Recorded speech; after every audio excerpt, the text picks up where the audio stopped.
पुढची बातमी. भिवंडी महापालिकेतील सत्ता समीकरण अजूनही स्पष्ट झालेलं नाही.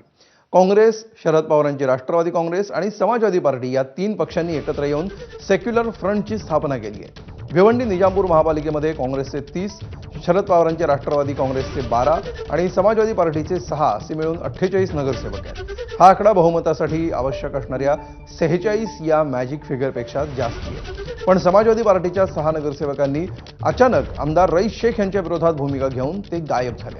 त्यामुळे सत्ता स्थापनेच्या गणितामध्ये गोंधळ निर्माण झालाय.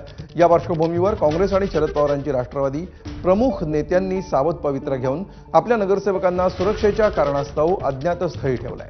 दरम्यान काँग्रेस शहराध्यक्ष रशीद ताहिर आणि राष्ट्रवादीचे शहराध्यक्ष शोएब खान यांनी या नगरसेवकांची भेट घेतल्याचा व्हिडिओ सोशल मीडियावर व्हायरल झाला.